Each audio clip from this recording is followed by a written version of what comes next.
Good afternoon, Holman Baptist. Hope you're doing well. I just had a couple of thoughts I wanted to share with you.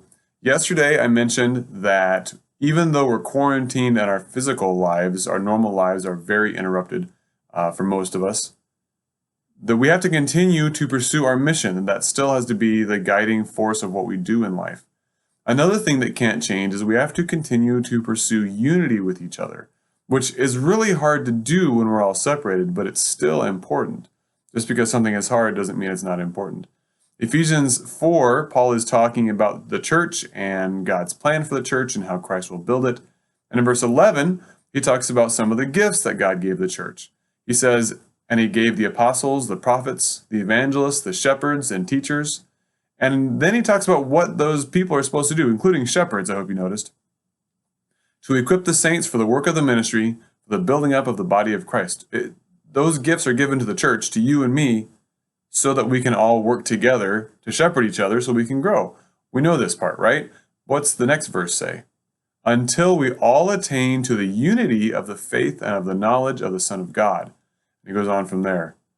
But the outflow, the consequence of our shepherding each other is supposed to be unity. And that's amazing. How in the world are we supposed to be unified in this time right now? We start by shepherding each other. That's how it begins. In fact, this was so important that Jesus prayed about it in John 17 when he was praying to the Father not long before his crucifixion. This is called his high priestly prayer. And verse 23 in that prayer says this, I in them and you in me, that they may become perfectly one, so that the world may know that you sent me and loved them even as you loved me. So what's the result of Jesus' coming to earth? There are several, obviously, but one of them is so that God's people will have unity, just as the Father and the Son have unity, which is mind-blowing. Our unity can be similar to theirs. But I want you to notice, too, the end of that verse, what did he say? What's the result of the unity of believers? So that the world may know that you sent me and love them even as you love me, so that the world can see God in us. So we start by shepherding each other. That produces unity, which is super important to God, because that is part of the way that we show the world who God is. So yesterday I mentioned, how do we evangelize in a time like this? Well, it starts by shepherding each other, which produces unity, which is how the world sees God through us.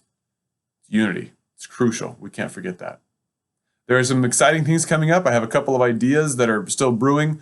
I'm still working on finalizing the details on those. But I have some exciting things coming up that I'll be posting in the next probably several days, maybe next week or so. Some things that I think will encourage all of us. Keep working, keep praying, pray for each other, pray for the other shepherds in the church so that we can all shepherd each other for God's glory.